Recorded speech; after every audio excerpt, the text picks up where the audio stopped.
remember when I interviewed you for the first time and you were telling me that your mom used to play volleyball? Yep, she did. And she was the one who got me into the sport.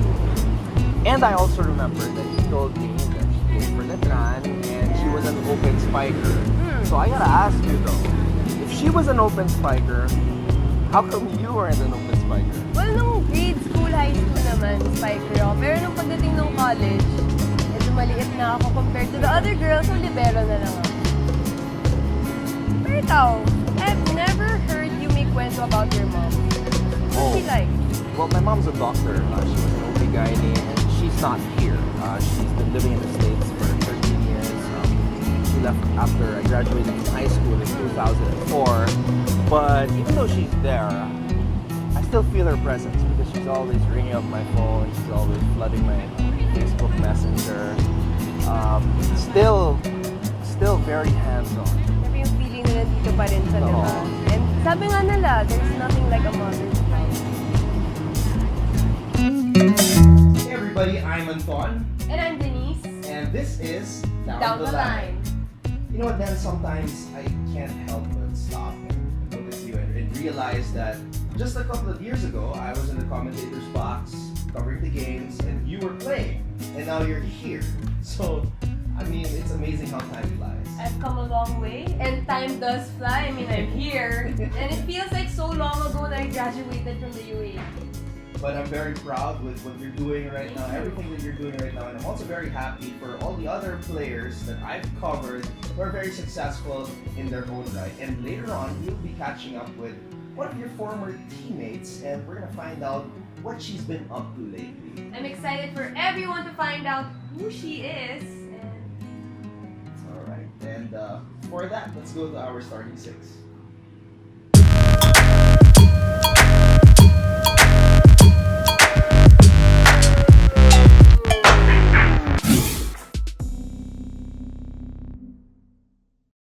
So after falling short in the NCAA Season 92 Women's Volleyball Tournament, nakabawi si Gretzel Soltones at si Eliza Eroa by winning the Beach Volleyball Tournament last weekend. Now, this was the 4th straight championship for San Sebastian and 2nd straight na si Gretzel at si Eliza ang magka-tandem.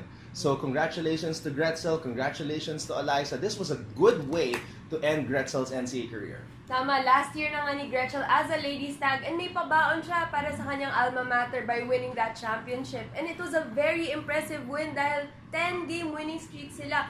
And they had a come-from-behind win during the finals against the Virai Twins.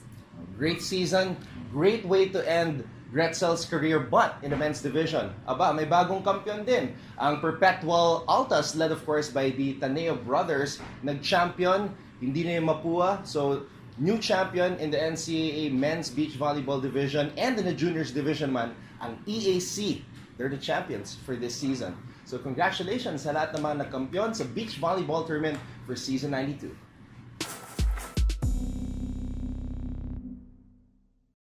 As promised, Eliza Valdez went home from Thailand to join the Davao National Team tryouts. Yeah, and it was an emotional reunion between Eliza and her high school coach, the coach that discovered her, Coach Francis Vicente. Matatandaan si Coach Francis ang nakadiscover kay Eliza when she was in San Juan, Batangas. Brought her to UST wherein they won 3 championships sa UST Girls Division. And then after that, history happened. Of course, Eliza was able to help Ateneo, along with yourself, win 2 championships in the UAP. Well, it's gonna be very exciting. By the end of the month, malalaman na natin kung sino-sino ang mga kasama sa national pool after the tryouts sa Davao, Cebu, and Manila. Good luck, partner. Good luck to everyone.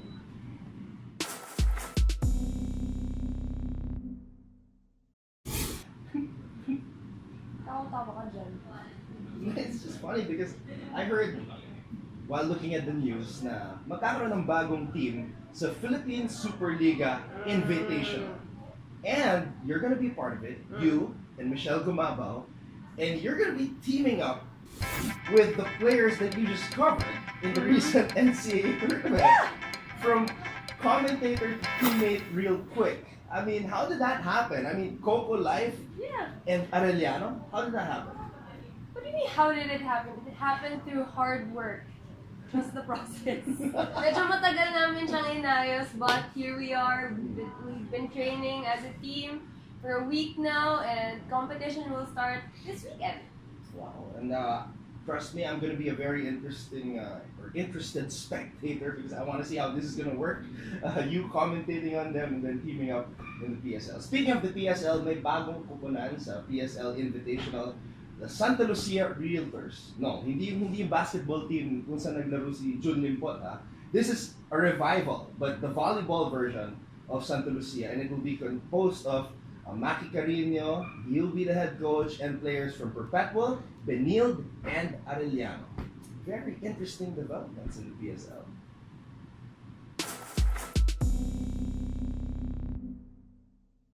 You know what, then last Sunday, I was able to cover the two-time defending champions of the UAP Men's Volleyball Tournament, Ateneo Blue Eagles, for the very first time. Grabe, I'm so proud of how they've grown, how much they've improved. I covered them from the time they weren't champions to the time that they won back-to-back and this year. Grabe talaga yung improvement ni Ish Polvorosa, Mark Espejo, Sumang, of course, Carl Bice, the team captain, Rex Intal, I mean, you can't miss the guy. And of course, the 6'8" monster from Whitestone, Queens, New York, Tony Koifman. This team is loaded. Imba. Siyempre, hindi magpapalinag ang defending champions. They are still on top of the standings. Of course, led by Mark Espejo. And last week, they swept their games against UE and UP. And let's not forget, Coach Oliver!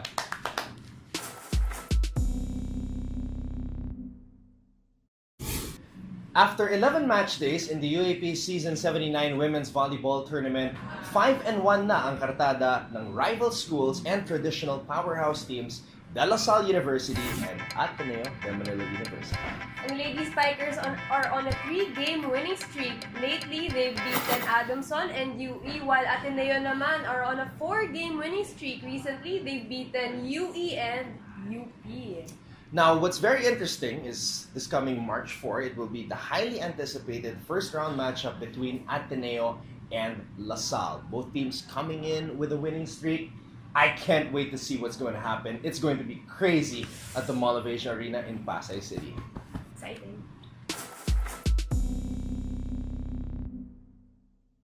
Also last Sunday, we witnessed the Battle of Katipunan, Ateneo versus UP, and there were some very interesting spectators. Eliza Valdez was there, to the delight of the Ateneo faithful, and of course, Senator Pia Cayetano and her teammates from the last UP Lady Maroons champion team back in 1982. Siyempre, pinakita ng Ateneo ang kanilang heart-strong mantra to overcome the UP ikot of the Lady Maroons. Siyempre, nasulit yung pagnood ni Eliza Valdez and yung mga Ateneo fans dahil na-sweep ng Ateneo ang UP in 3 straight sets. Now, a lot of players really stepped up in what was another eventful week in UAP Season 79, but one player soared higher than the rest, and we will get to know who that player is in our new segment on the show, Player of the Week, right here on Down the Line.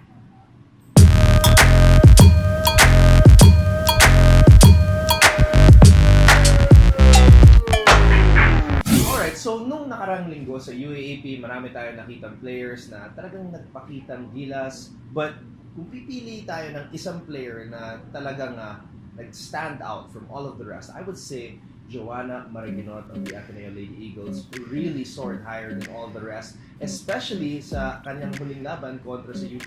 Well, of course, just in her 3rd year, Jo was able to lead Ateneo with 11 points, all coming from attacks. In their, of course, campaign against UP, they won in straight sets in that game. Jo is currently number 6 right now among the best scorers in the league, averaging 11 points per match for the Ateneo Lady Eagles. Now, Jo, the way she jumps to spike the ball, wearing jersey number 15, kind of reminds me of a former Ateneo Lady Eagle. Kilala ko to. At makikilala natin lahat itong former Lady Eagle na ito who wore jersey number 15 when we come back for the rally right here on Down the Line.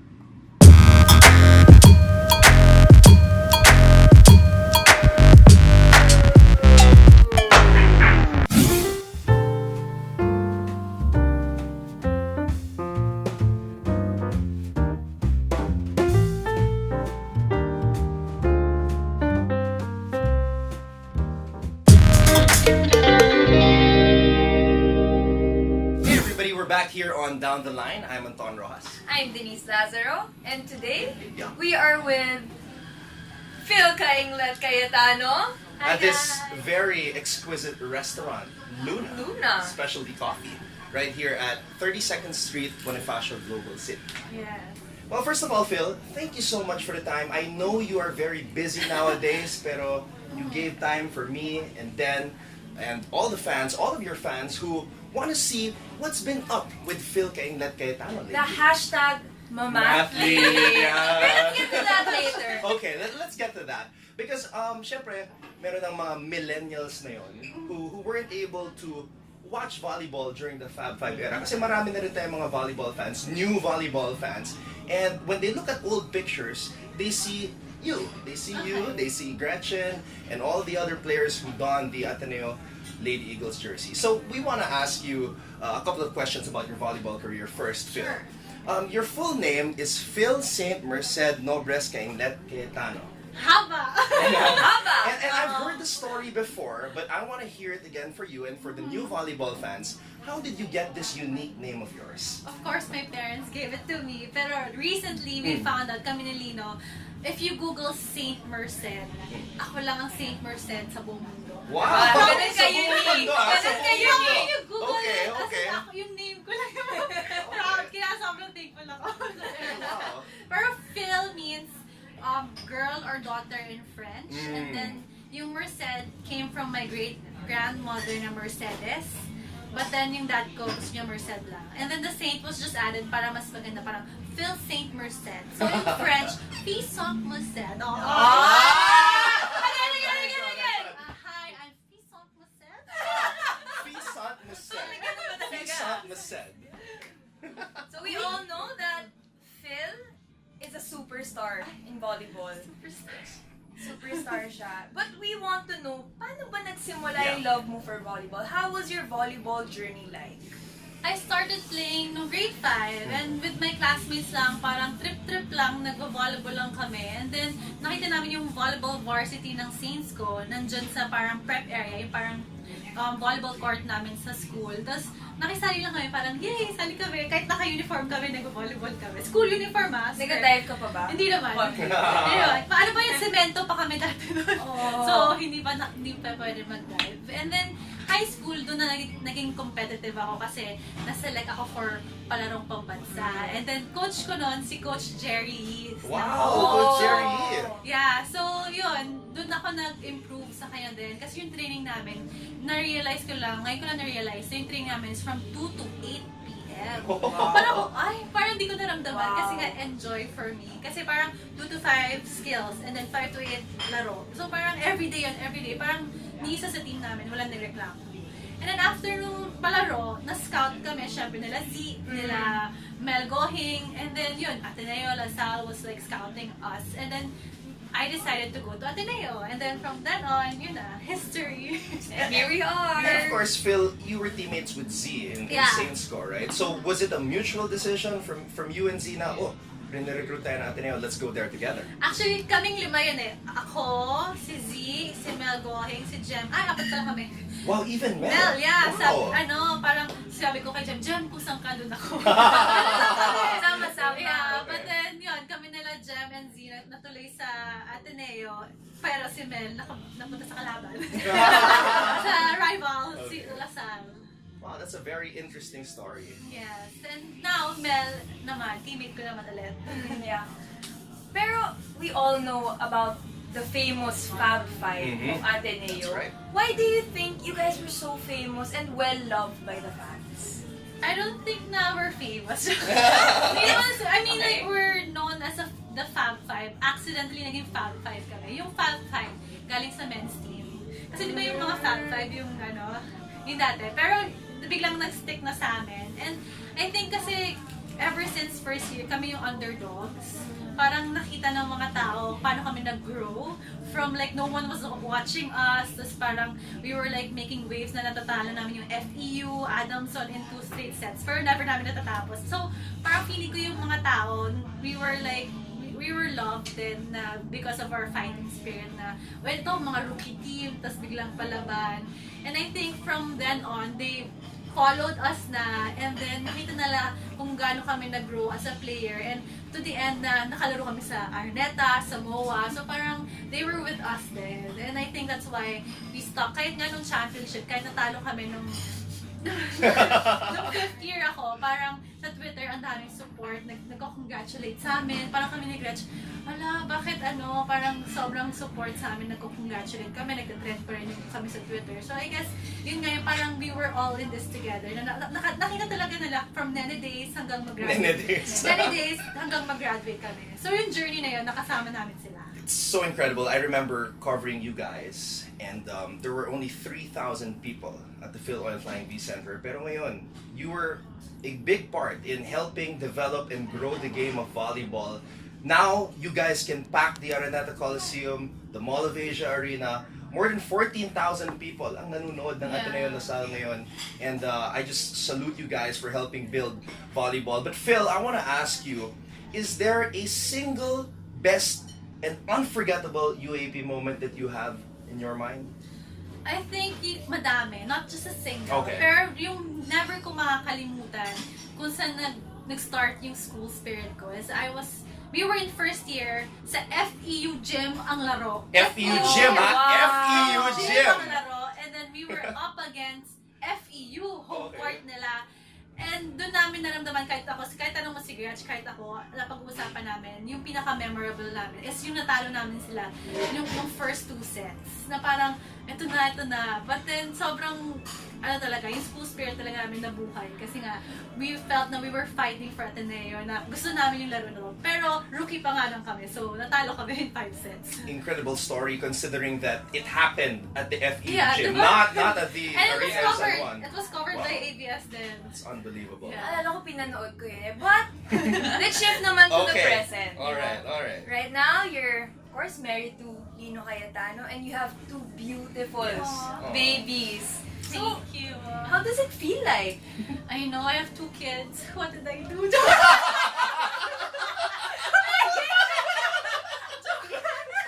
The cameras are still rolling.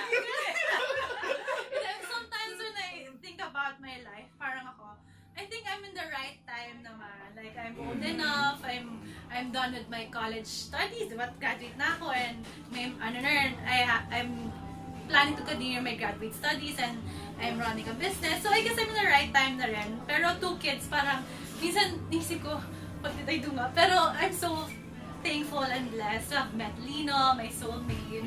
And syempre, buti na lang kitty mo. I'm so happy. They're so cute and loving. I love them. Parang every time na uwi ako from training, sobrang pagod. Tititigan ko lang si Phil Renee. Parang ako, dito lang muna ako, nakakuha ng pagod. So, I wish one day I become as lucky as Phil. Aww. But Phil, before, you were describing yourself as a ninja. Ngayon, bago na. Hashtag mamathlete. How do you come up with these nicknames? I know. Millennial. Millennial. I think kasi parang ever since grade school na naglalaro ako and high school then, I've been a student athlete. Yes. So parang feeling ko nag-level up lang. Level up ko yung sarili ko to a mamathlete. Yes. So it's the same. Parang student athlete ka, you had to balance your studies and then your career sa volleyball. So now, parang I'm a mom, so I still wanna play volleyball, so I wanna balance that 2 things. So, mamathlete na. And you're still young, you're just 27. Yeah. On the down low. Pero Phil, grabe, ang dami mong ginagawa. You've got volleyball. Yeah. You've got indoor and beach volleyball. Then you got, of course, your babies, your Yeah. family, Lino. And then you've got Luna, you've got your studies. How do you balance all of that? It's just mind-blowing. Please explain, how do you do it? Incredible. I think, yun nga, being a student athlete really helped me instilling me yung discipline sa studies, and I think sanay na rin kasi parang nung student tayo, kahit sobrang busy na ng school, we still had the energy to train. And right now, parang time management lang talaga. So, yun yung maganda kung student athlete ka. Parang meron kang disiplina sa sarili mo talaga. Yeah. You know, Phil, you are a great role model, beautiful person. What is your advice to young ladies who want to make it in life just like you? I don't think I made it in life pa. Pero siguro naman yung best advice ko is your family is always there for you, and I'm so lucky lang to have Lino to support me. And everything that you do, put your mind into it, and syempre dream big because dreams do come true. You're a living example of that. Totoo yan, dreams do come true kasi pwede ko i-share. Mm. Of course. Actually, when I started in Ateneo volleyball, parang sa dream ko na sana sumikat yung volleyball. And now, and when we were playing in Araneta, I was like, oh my gosh, this is it. We're in Ito na. Manila. Thrilla in Manila. And after that, Araneta, may MOA pa. Oh, That was yes. like, and it was packed. So parang ako nga, dreams do come true nga. Parang na-prove ko na, kaya, I'm on another dream naman. I'm sure a lot of volleyball fans, your fans, especially your family, want to see you play again. Where can they see you play again? When will be your comeback? Well, right now, I've started playing with beach volleyball public na, beach volleyball, bikini. Being clad. And then, syempre, I'll be coming back sa indoor sa April sa Shakey's V-League. Yun. Yeah. So, With Pocari Sweat. Phil Cainglet Cayetano is not done yet with volleyball. I'm So young they pa. may- sabi. Yes, yes. I'm young pa. So thank you very much, Phil, for sharing with us all of that. But we're not done yet. When we come back, we will have Quick Set with Phil Cainglet Cayetano.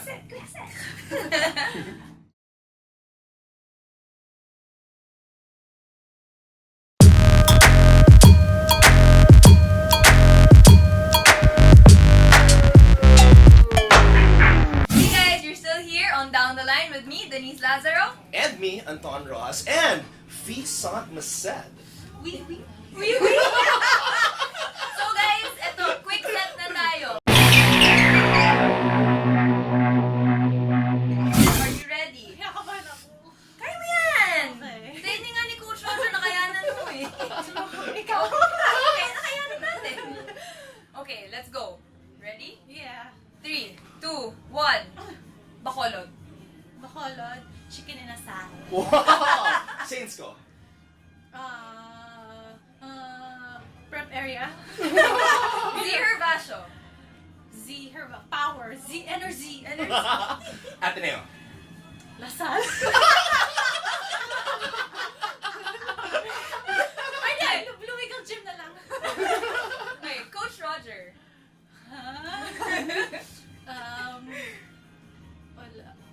Wala akong maisip. Coach Roger Gurayam.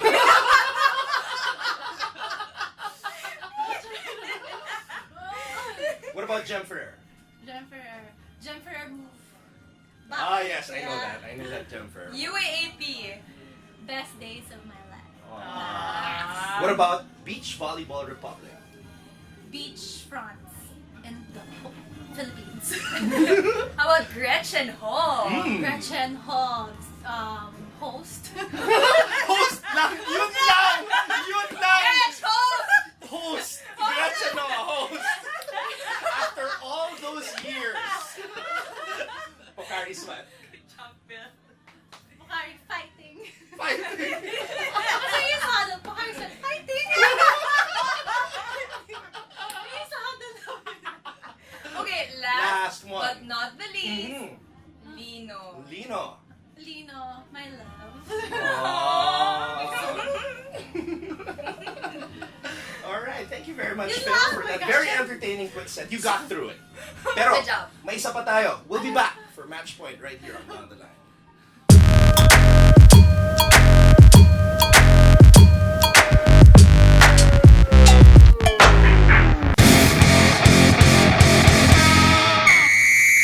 We're back here on Down the Line with me, Anton. Me then? And Of course. Phil. Fee? I was waiting for it. Alright, so we're here right now on Match Point, and for the first time on the show, we will be playing a game called Do You Remember? Do you remember? So we're going to go back into your collegiate career because sabi mo nga, best days of your life, Yeah. and we're gonna see if it really left a lasting impression, image on your mind? Kasi nga, best days of your Yeah. life. So we're gonna be asking you questions and malalaman natin if you still remember what happened during Okay. your playing career in Ateneo. Alright. Do you guys know that the average height Wait of the lang, wait current... lang. Mm. Playing career, so mga 5 years, 3 Ilang years? 5 years ago! Oh my gosh! Okay. Phil, I see you Tagal tweet. na. You tweet us sometimes when we're covering the matches, and obviously you watch the current crop of Ateneo Lady Eagles. Yeah. Ano ba ang average height ng mga starters, excluding the libero? Kasi syempre hindi naman nagbablock yung libero. Yeah. Hindi naman nagbablock mga players like Grabe that. Except sa BBR. Except sa BBR. 5'9", guys. What? The average height of the Average? Ateneo players, the starters, 5'9". Now I want to ask you, Phil. I'm not sure if you know this, but let's see if you do. Okay. Do you know the average height of the Fab Five? Fab 5. Average height. Can you make a guess? 5'6".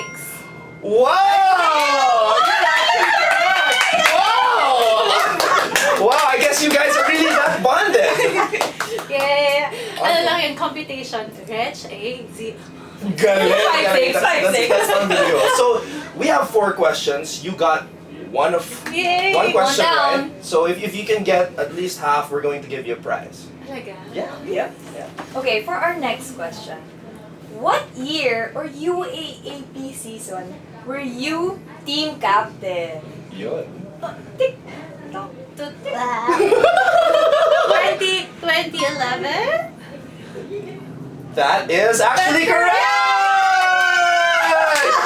Ang galing. You are just Diba? unbelievable. Sharp. Phil was team captain of the Lady Eagles from the 2011 and 2012 UAP season. That was season 74. And ano Phil's season na 4th year. ngayon? Season 79 na. Wow. 5 years ago. Hashtag Dare to Dream. Beat. Okay. To me, Phil, that was your best year. The year that you were team captain. And you were actually number 3 in the UAP in scoring. Now, I want to ask you, Phil. Do you remember how many points you scored during that season? All in all, number 3 ka sa buong league. Ewan ko na lang kung masasagot niya. Ibang klase na to. Ibang klase. Ninja moves na talaga to.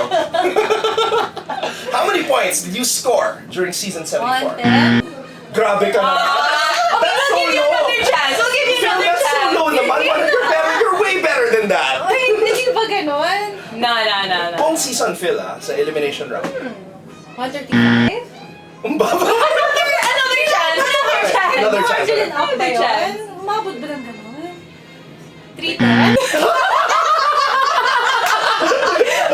You scored 213 points Wow. during your first. Yeah, that's a lot of points. Number 3 in the league. We have one last question. Okay. Sige, forever ko na maalala Yes, yan. 213 Pag points. nakipag-usap ako, nung panahon. Yeah. Hindi na naipon! No, 213 ako. Okay na. Wait, last question. So you made it to the finals twice against LaSalle. You beat them in your very first match against them. How many sets did it take you guys to win it? Us. Us na yun, season 74. Ano, step ladder sila nun eh. Step ladder ba? Nagharap kayo sa finals. And then you guys beat Twice them. eh. Beat Yeah, them. the first time. Yeah, the first time. First time, 4 sets. Oh my God! Unbelievable! Ang galing. 3 out of 4. That was 5 years ago, guys. 5 years ago, and Phil got 3 out of 4. Beat Incredible. memory gap. Ang galing. Ang galing. Phil, you have a are prize. amazing, and yes, you do have a prize which your good friend and teammate Dendan Lazaro picked out. Oh! Let's bring it out. Let's bring it out. Because you're so sweet. Yay! So I got you something sweet. Slice. Thank you! Sinabi ni Den na favorite mo daw yan, as in you bring these cupcakes every time you go to practice. Is that right? Nakikitraining siya sa amin sa atin. Aww, ay, talaga ba yan? So sweet. Buksan ko? Yeah! Asan na ba? Here. Yay, 3 out of 4. 3 out of 4. Wala na akong memory gap. 213. Ay, Phil kayo na. sige, 213. forever ko na maalala yun. 230. Ay, may tape. Yeah. There you go. Oh, wow. These so good. Happy Valentine's Day. Flowers. Thank you, guys. Thank you, Phil. Thank you for your time. Phil, thank you so much for your time. And you are an amazing guest. We know you're busy. We know you gotta run, take care of your family. And I'm excited to cover your game soon. Yeah. See you in the court na. Yes. Yes. And also on the broadcast panel. Of course. Alright, so once again, maraming salamat sa inyong panonood ng Down the Line. This has been Anton Rojas. And me, Denise Lazaro. And of course, Phil, kailan kita? see you all again next week for another exciting episode right here on Down the Line! Woo! Thank you.